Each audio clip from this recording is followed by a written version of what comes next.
Captain Taiwan Park's hands shook as he lowered his binoculars. What he saw beyond the city walls made his blood run cold. The enemy had finally shown their true power. "Sir, they're breaking through the western defense line," said Lieutenant Han Bin, his voice cracking with fear. Taiwan nodded silently. For 3 days, the human forces had held the aliens back with tanks, jets, and soldiers. But now, the Morvex had unleashed their secret weapons. The creatures moved like giant insects but were as big as tanks. Their bodies gleamed with metallic shells that seemed to repel bullets. 6 long legs carried them across the battlefield faster than any human could run. Where their heads should be, they had what looked like drills that could tear through steel. The Americans called them harvesters, Taiwan said, watching as one of the beasts flipped a tank like it was a toy.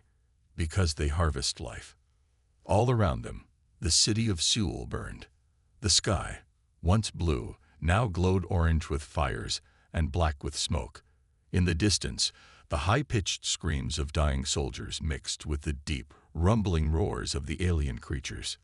"Captain, General Junho is on the line," Han Bin said, holding out a radio. Taiwan took it with steady hands. He was scared, but he would not show it. "General, this is Captain Park." "Captain, our front line is lost," said the general. His voice sounded tired and rough. "The Chinese divisions have fallen. The Americans are pulling back. We cannot hold Seoul." Taiwan closed his eyes for a moment. "What are your orders, sir?" "Fall back to Jeongju. All remaining forces. We make our stand at the ancient tombs." The captain's eyes opened wide with surprise. "The burial grounds."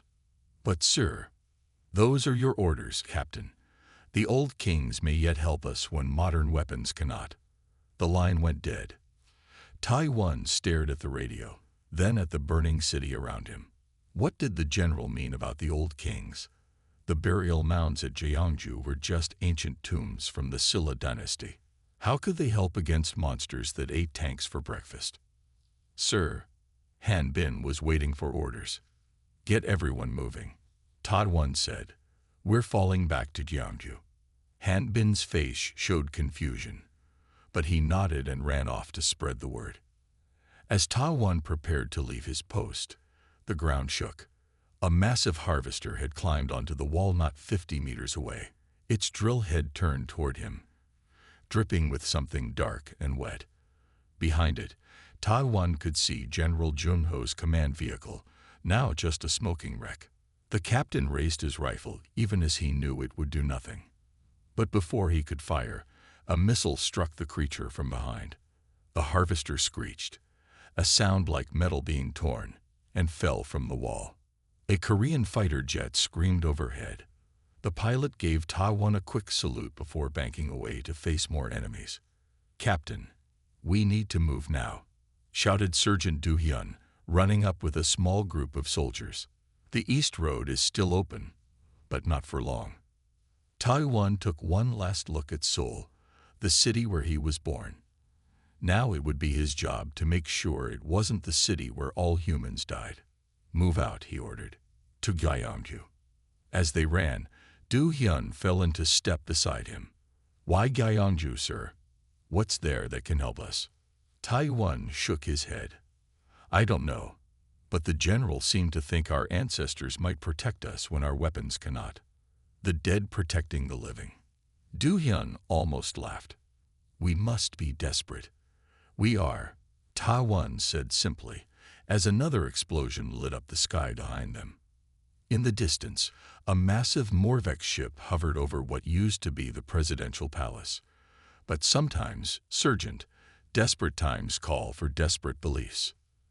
They ran through the night, their small group growing as they collected other survivors, all heading south, toward ancient graves that had stood untouched for centuries. Little did the aliens know that human history ran deeper than their intelligence suggested, and some things on Earth were older and stranger than even humans understood. Dr. He Jin-yoon had not seen the sun in 3 days. Deep in her underground lab beneath the Gyeongju Historical Museum, she worked while the world above burned. More power, she told her assistant, Jin-ho. The readings are still too weak. Jin-ho adjusted the dials on their machine. The device hummed louder, sending invisible waves into the ancient burial mound they had access to through a small tunnel. Dr. Yoon, Jin-ho said, the military has arrived. They're setting up a base around the tombs. Jin looked up from her computer screen. For 5 years, she had studied the strange energy patterns in these ancient graves. No one had believed her theories about quantum archaeology, the idea that places of death hold energy patterns that can be measured and even used. Now suddenly, the military was interested. Have they brought the equipment I asked for? She said. Before Jin-ho could answer, the door to the lab opened. A tall man in a dirty uniform walked in. His face was tired, with cuts and burns that told of recent battles. Dr. Yoon, he asked. I'm Colonel Hyun-ki Baek. I've been sent to work with you. Jin stood up. Where is General Jun-ho? He was supposed to meet me. The colonel's face darkened. General Jun-ho is dead. Most of our command structure is dead. On what's left. The room fell silent. Jin-ho stopped working on the machine. I'm sorry, Jin said finally, but I need to know, why did the general order our forces to retreat to Gyeongju? And why did he mention my research? Colonel Hyun-ki pulled out a small device from his pocket. It was a voice recorder. This was his last message to command, he said, pressing play. General Jun-ho's tired voice filled the small lab. The aliens have weapons we cannot fight, but Dr. Yoon's research suggests our ancestors might fight for us. Her studies of the burial mounds show energy patterns that respond to certain sounds. If she's right, we might have one last chance. Fall back to Gyeongju. Protect the tombs at all costs. When the message ended, Hyun-ki looked at Jin. Is it true? Can you really wake the dead? Jin looked uncomfortable. That's not exactly what my research shows. The burial mounds contain energy patterns that respond to certain frequencies. I've detected movements, changes in temperature, even what might be called manifestations. But waking the dead is not scientific language. Doctor, Hyun-ki said firmly, I've just watched alien bugs the size of buses tear through our best tanks like they were made of paper. I don't care about scientific language anymore. Can you make something happen here that might help us fight? Jin-ho spoke up. We've built frequency emitters that can stimulate the energy in the tombs, but we've never pushed it to full power. We don't know what will happen. And we have only tested on one small tomb, Jin added. To cover all of Gyeongju's burial grounds, we would need at least 20 large emitters placed in a specific pattern. Hyun-ki nodded. I have 400 soldiers, 30 engineers, and whatever equipment we could save. Tell us what you need. A loud boom shook dust from the ceiling. Everyone looked up. They're getting closer, Hyun-ki said. The Morvex are moving faster than we expected. We have maybe 2 days before they reach Gyeongju. Jin turned to her computer and pulled up a map of the burial grounds. We'll need to set up emitters here, here, and here, she pointed. Each one must be calibrated to exactly the right frequency. And if this works, Hyun-ki asked, what should we expect? Jin looked at him with serious eyes. I don't know. The energy readings suggest some kind of consciousness in these tombs. If we wake it up, it might help us, or it might be angry at being disturbed. Either way, Hyun-ki said, checking his weapon, it can't be worse than those things out there.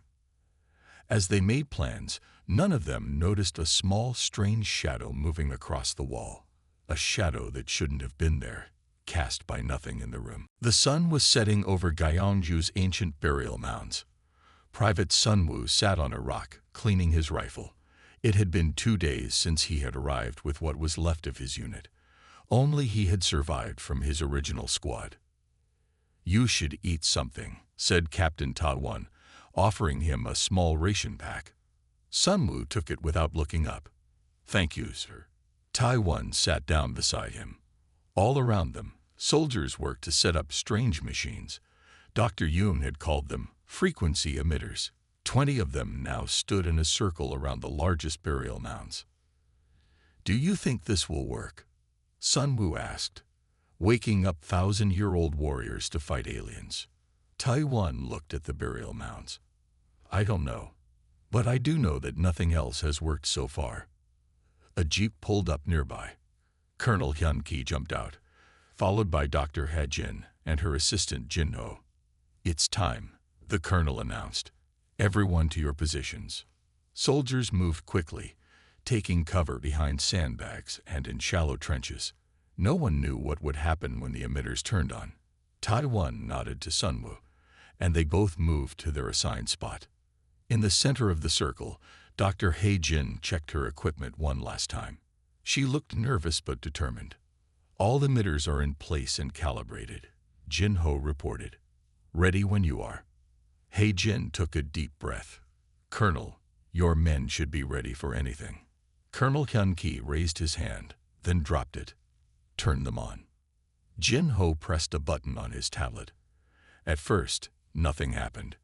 Then, a low humming filled the air. The sound grew louder, making teeth vibrate, and ears hurt. "Increase power to 60%, Ha-jin ordered. Jin-ho adjusted the settings. The humming changed to a deep pulsing sound. The ground began to shake slightly. 70%, Ha-jin said, watching her readings carefully. The shaking grew stronger. Small stones bounced on the ground. The soldiers looked around nervously. Sun Wu gripped his rifle tighter. 80%, Ha-jin called out. A crack appeared in the largest burial mound. Dirt and small rocks fell away. Colonel Hyun-ki raised his hand, ready to order everyone to pull back. 90%, Ha-jin said, her voice shaking. The crack grew wider.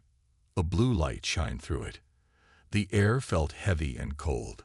Some soldiers started to back away. 100%, Ha-jin shouted over the noise.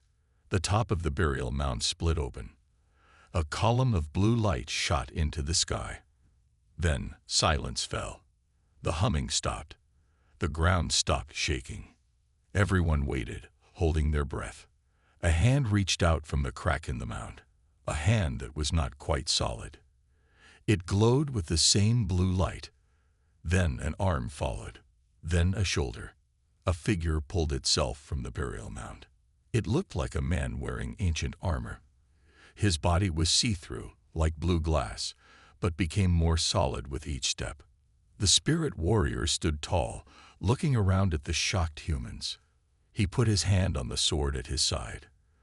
Then he spoke in an old form of Korean that sounded strange to modern ears. "Who calls the warriors of Silla from their rest?" he asked. Before anyone could answer, more cracks appeared in the other burial mounds. More blue light poured out. More spirit warriors emerged, dozens, then hundreds of them. Sun Wu watched with wide eyes. "It worked," he whispered. "It actually worked." Dr. Ha-jin stepped forward on shaking legs. "I am Ha-jin Yoon. We have awakened you because our world is in danger." The first spirit warrior studied her face. Then he looked up at the sky, as if he could see the alien ships in orbit. "I am General Du Young," he said, his voice echoing strangely. "Why should the dead fight for the living?" Colonel Hyun-ki stepped forward. "Because the enemy threatens not just the living, but the places where the dead rest. They will destroy everything, including your tombs." General Du Young was silent for a moment. Then he drew his sword. The blade glowed with the same blue light as his body. "Then we shall fight," he said. "No one disturbs the rest of Silla's warriors without paying a price." Around them, hundreds of spirit warriors readied their weapons. The air hummed with strange energy. In the distance, the sound of alien machines grew closer. High above Earth, on the main Morvex ship, Commander Vex studied the strange energy readings coming from a small area in what the humans called Korea. "What is this?"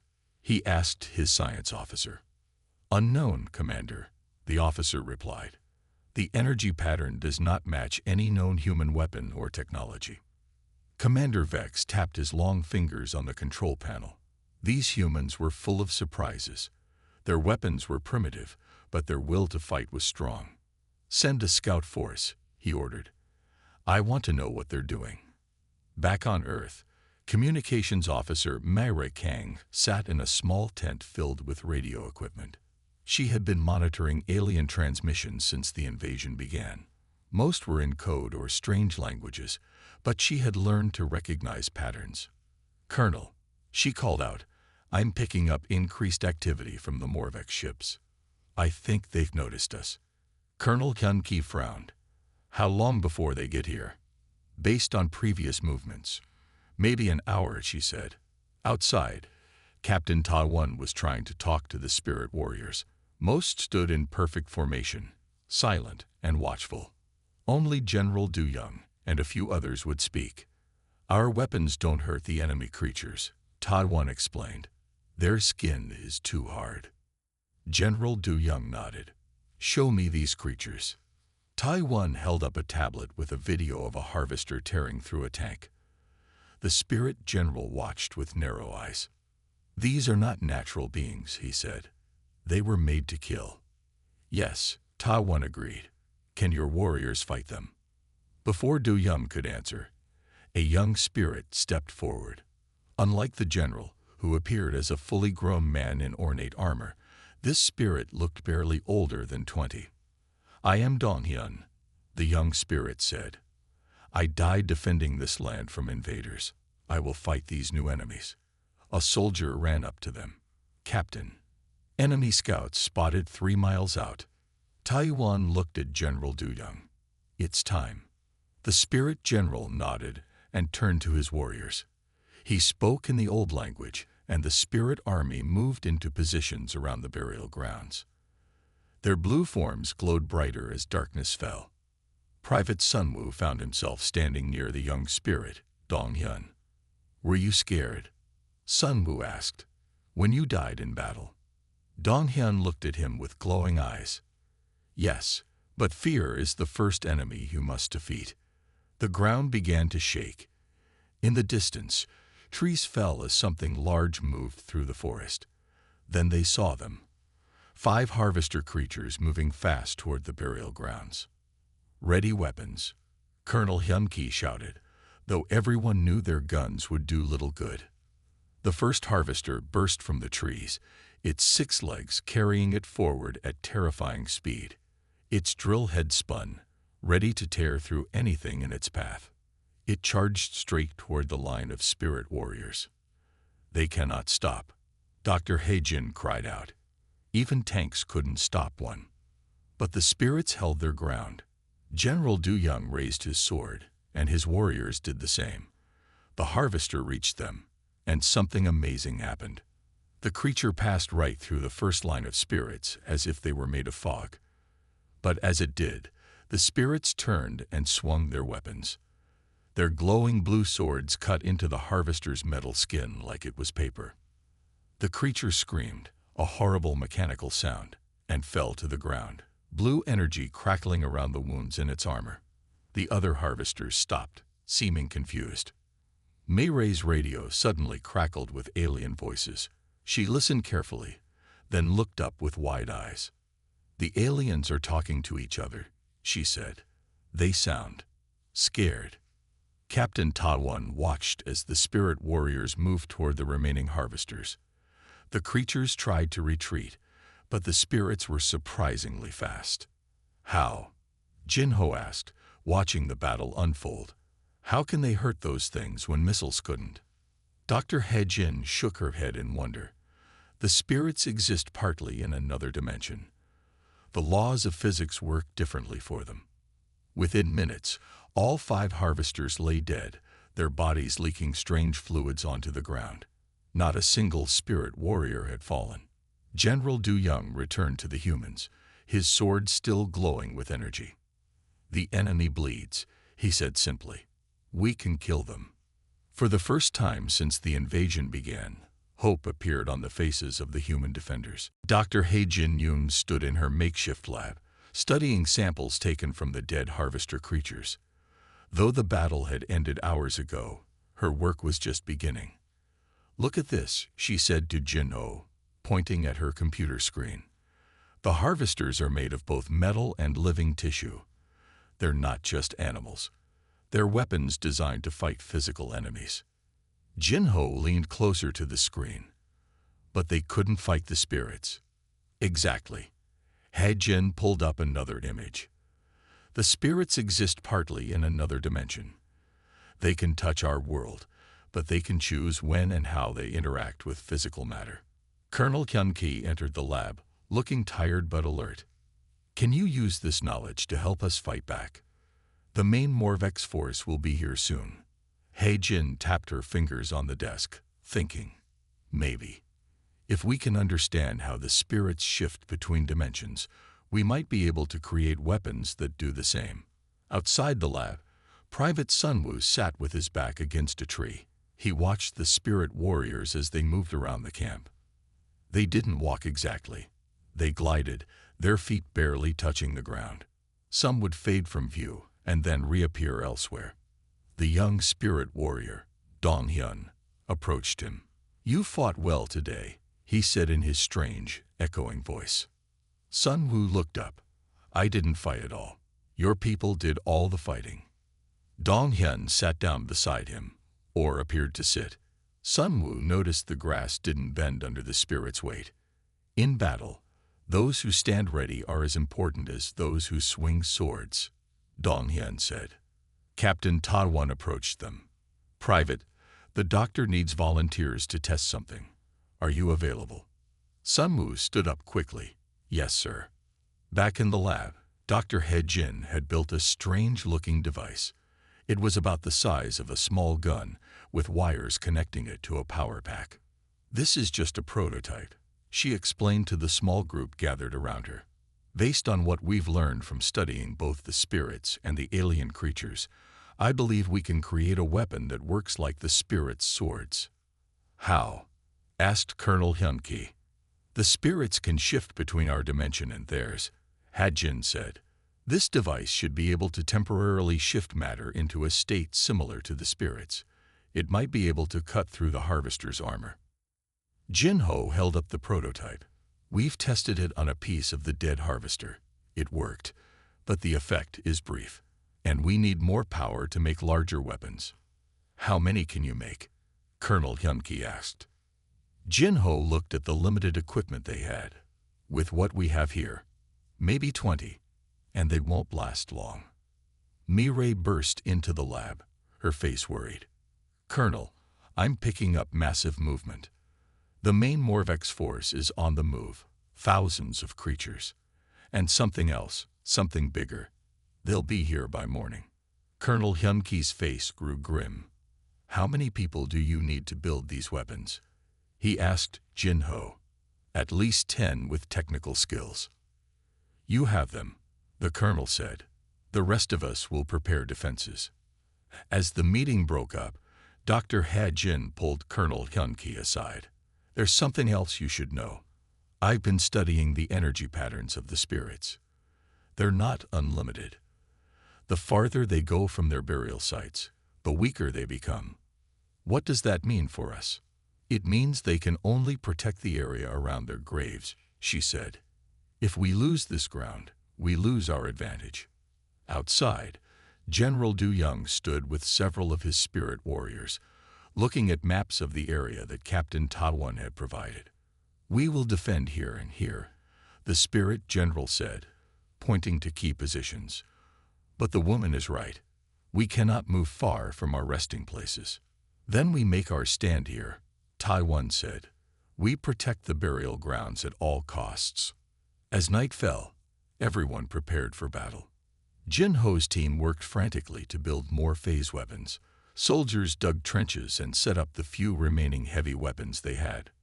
Private Sunwoo found himself digging a foxhole beside the spot where Dong-hyun stood watch. "Were there many battles here in your time?" Sunwoo asked.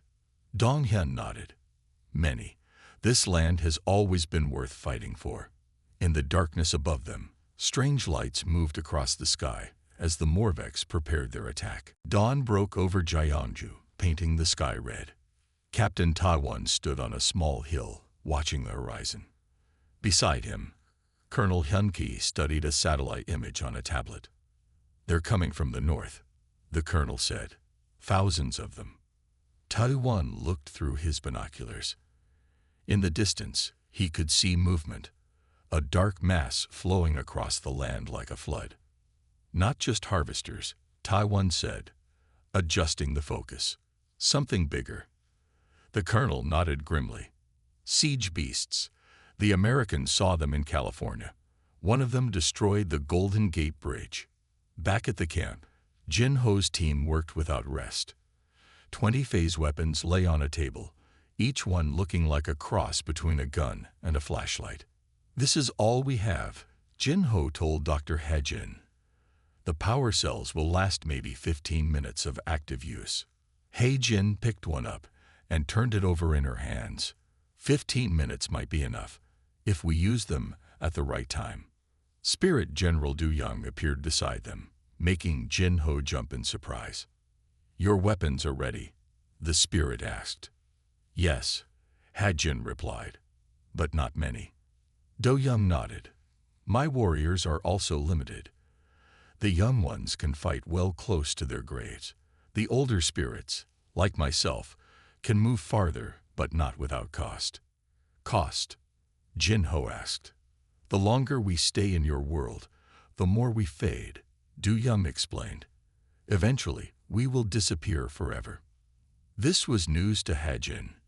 "You mean you're sacrificing your afterlife to help us?" The spirit general's face remained calm. "All choices have a price. We choose to defend our land." Near the eastern edge of the burial grounds, Private Sunwoo helped distribute the new phase weapons to selected soldiers. Each one received a brief training on how to use them. "Aim for the joints or the head," Sunwoo explained, repeating what Jin Ho had told him. "Don't waste power on their main body armor." Dong Hyun watched with interest. "Your people learn quickly," the spirit said. Sunwoo smiled slightly. "We have to. It's learn or die." Communications officer Mayray rushed up to them, her radio equipment strapped to her back. "They're jamming our signals," she said. "I can't reach any forces outside Jeongju." "Can you still intercept their communications?" Sunwoo asked. Mayray nodded. "Some. They're coordinating their attack. The smaller creatures will come first, then the big ones." A loud alarm sounded throughout the camp. Everyone looked up. The Morvex attack had begun. Colonel Hyun-ki's voice came over the radio. "All units to positions. This is not a drill." Sunwoo grabbed his rifle and the phase weapon he had been assigned. Dong Hyun drew his spirit sword, which glowed brighter than before. "Stay close to me," the spirit warrior told Sunwoo. "We fight together." Across the burial grounds, the human forces and spirit warriors took their positions. Dr. Hajin monitored the frequency emitters, making sure they stayed at full power to keep the spirits strong. Captain Taiwan joined Colonel Hyun-ki at the command post. "If we lose the emitters, we lose the spirits," Hajin reminded them. "They must be protected at all costs." "The east side is our weakest point," Colonel Hyun-ki said, pointing to a map. "If they break through there, they could reach the central burial mound." "I'll take that position," Taiwan volunteered. The colonel looked at him for a moment, then nodded. "Take 30 men and 10 spirit warriors. Hold that line no matter what." The ground began to shake. Trees at the edge of the forest toppled over. Then they saw them, hundreds of harvesters charging toward them. Behind the harvesters came something much larger. It looked like a cross between a scorpion and a tank, with massive claws and what appeared to be cannons growing from its back. "Siege beast," Colonel Hyun-ki whispered. General Du Young raised his sword high.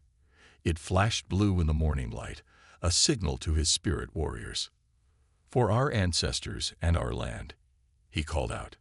The human soldiers raised their weapons. "For Earth," Colonel Hyun-ki added. The distance between the defenders and the approaching horde grew smaller by the second. The Battle of Jeongju was about to begin. The harvesters hit the eastern line first.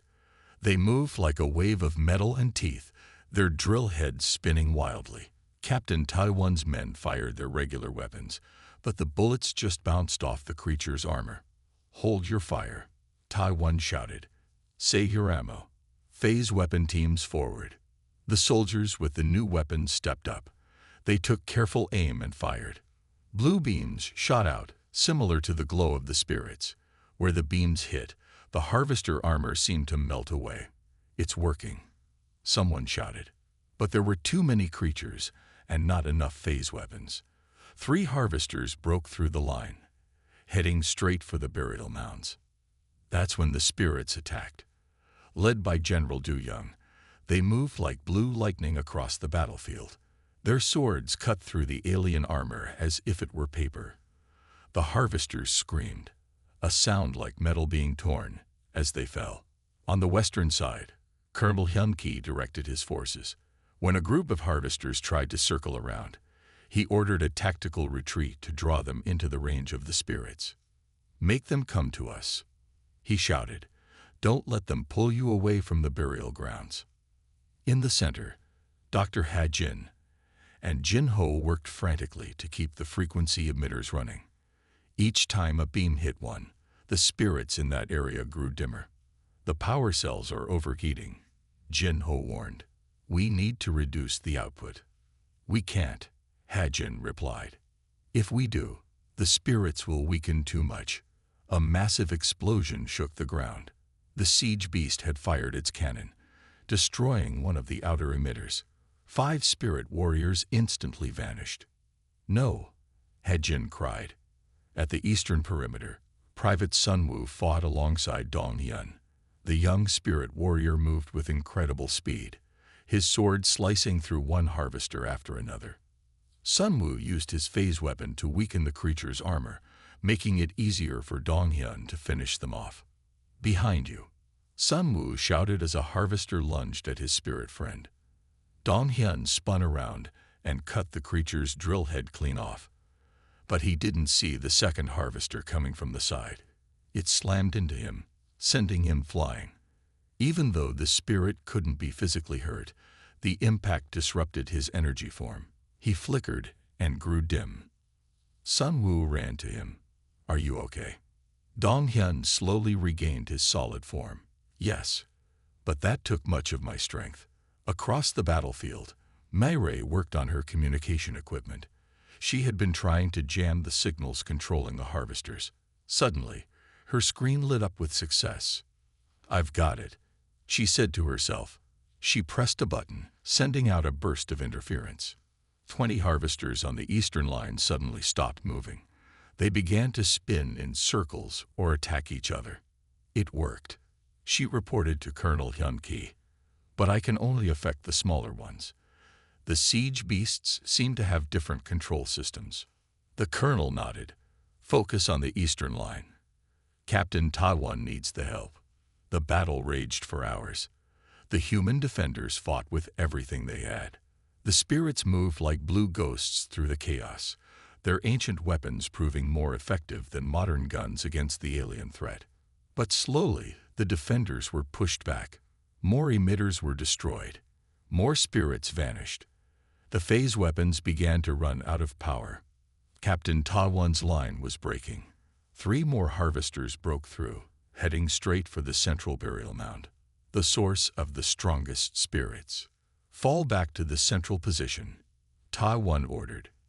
As they retreated, the siege beast moved forward.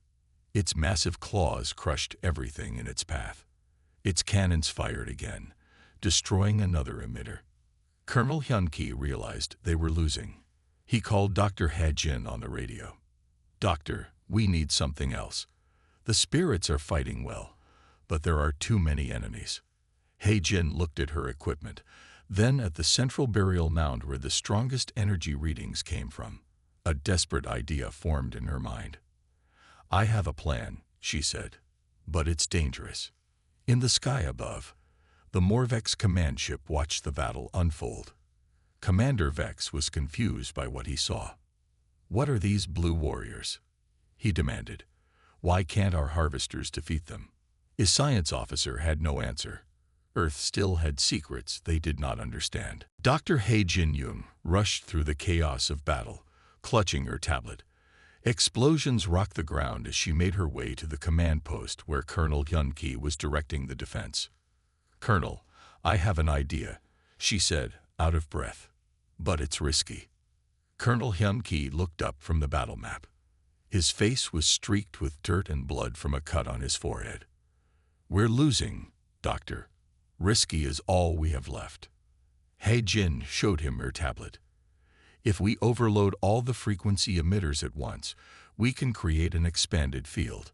It might let the spirits move beyond the burial grounds, maybe even up to the Morvex ship." Jin-ho, who had followed her, shook his head. "But the emitters weren't designed for that kind of power. They'll burn out completely." "And what happens to the spirits when the emitters fail?" Colonel Hyun-ki asked. He-jin's face was grim.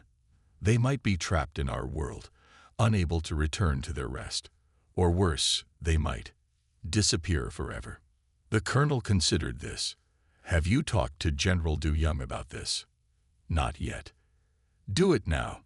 I won't sacrifice our allies without their consent." He-jin nodded and hurried to find the spirit general. He was at the front line, his blue sword cutting down harvesters with graceful swings. When she explained her plan, the spirit general was silent for a long moment. "You ask us to risk our eternal rest," he finally said. "Yes," He-jin admitted. "But if we don't stop the Morvex now, there will be nothing left to protect. Your graves will be destroyed anyway." General Du-young looked up at the Morvex ship hovering above the battlefield. "I will speak with my warriors." On the Eastern Front, things were desperate. Captain Ta-won and his men were surrounded by harvesters. Private Sun-woo's phase weapon had run out of power, and he was using it as a club. Beside him, Dong-hyun fought valiantly, but his blue glow was dimming with each attack. "We can't hold much longer," Ta-won shouted into his radio. Suddenly, all the harvesters around them froze. Myray had managed to jam their control signals again. It gave the defenders a brief moment to regroup. "Fall back to the central mound," Colonel Hyun-ki ordered over the radio. "Everyone, fall back now." As the human forces retreated, the spirits covered their withdrawal, holding off the alien creatures just long enough. At the central burial mound, Dr. He-jin and Jin-ho were making final adjustments to the emitters. They had rerouted all power to create one massive pulse. "This will burn out everything we have," Jin-ho warned. "We won't get a second chance." General Du-young approached them, followed by his spirit warriors. "We have decided," he said. "We will attack their ship." He-jin looked at the assembled spirits.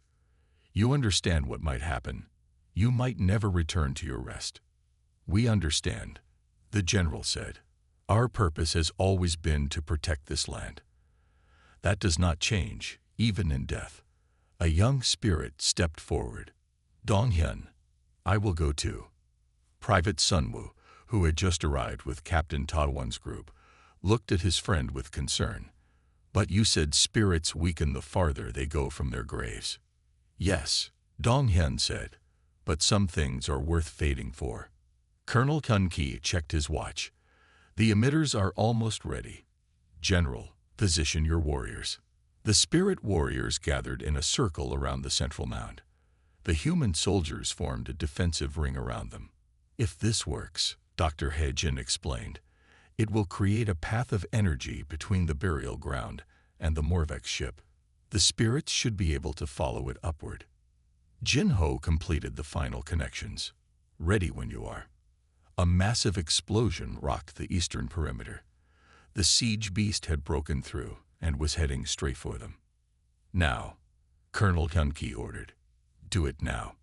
Jin-ho pressed the activation button. For a moment, nothing happened. Then all the emitters began to glow white-hot. The hum of energy grew to a deafening roar. The spirits around the mound began to rise into the air, their blue forms stretching upward like streams of light. General Du-young looked down at the humans one last time.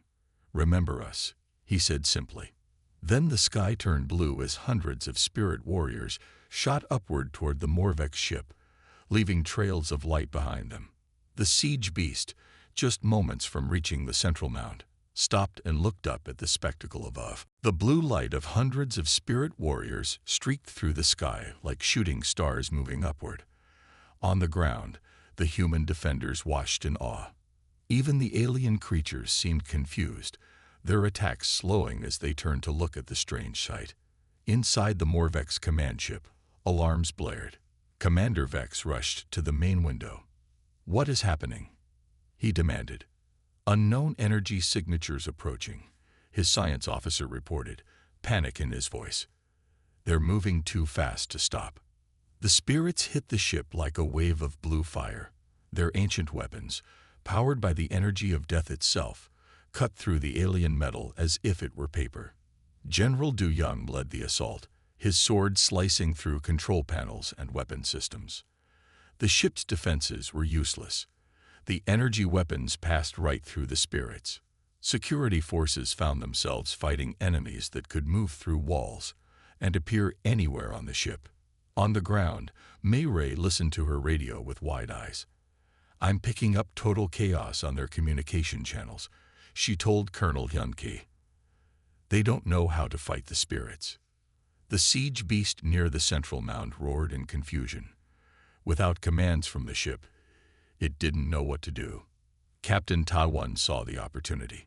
"All phase weapons target the siege beast," he ordered. The remaining weapons fire together. Blue energy struck the creature from all sides.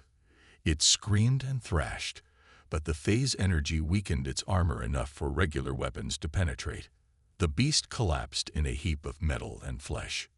Private Sunwoo kept his eyes on the sky, watching for any sign of Dong-hyun. The spirits were visible only as flashes of blue light around the Morvex ship. "Will they come back?" he asked Dr. Ha-jin, who stood nearby monitoring the failing emitters. She didn't answer. She couldn't lie to him. Suddenly, the Morvex ship began to tilt to one side. Explosions bloomed across its surface. A massive cheer went up from the human forces. "They're doing it," Jin Ho shouted. "They're destroying the ship." As the ship began to fall, something strange happened. The harvesters on the ground froze in place. Then, one by one, they collapsed like puppets with cut strings. The control signal, Myray realized. It's gone. The Morvex ship, now burning from multiple holes in its hull, began to move. But instead of falling to Earth, it was rising, heading back to space. "They're retreating," Colonel Hyun-ki said in disbelief. On her radio, Myray caught a final transmission from the ship. "Earth defense too strong. Must warn the fleet. They have weapons we cannot fight." As the ship disappeared into the clouds, the battlefield fell silent.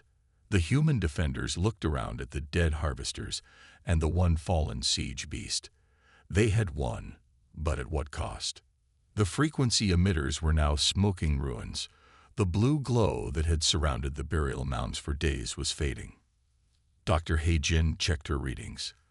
"The energy field is collapsing," she said sadly. "The spirits." Before she could finish, a faint blue light appeared over the central mound. It grew stronger, taking the shape of General Du Young. He looked tired, his form less solid than before. "The enemy flees," he said, his voice barely audible. "But they will return someday with new weapons." "And our defenders?" Colonel Hyun-ki asked. "The other spirits?" "Many have faded forever," the general said. "Others, like myself, are returning to our rest while we still can. But it grows difficult." Private Sunwoo stepped forward. "And Dong-hyun?" The general turned to him. "He fought bravely. He helped destroy their main control room." As if summoned by his name, a faint blue glow appeared beside Sunwoo. It was Dong-hyun, but he was barely visible, like morning mist in sunlight. "We won," the young spirit said, his voice echoing strangely. Sunwoo reached out, but his hand passed through his friend. "You're fading." "Yes, but I do not regret my choice." Dr. Ha-jin approached them. The burial mounds are damaged but not destroyed. With time, perhaps the spirits can recover their strength. General Du Young nodded. We will rest and wait. If the enemy returns, call us again. We will answer. One by one, the remaining spirits faded away, returning to their graves. Dong Hyun was the last to go. Remember us, he said to Sun Woo before disappearing completely. Days later, after the cleanup had begun, Private Sun Woo stood alone at Dong Hyun's restored burial mound. He placed his military insignia on the stone. We won't forget, he promised, and we'll be ready if they come back. In the quiet that followed, he thought he heard a faint, familiar voice on the wind. So will we.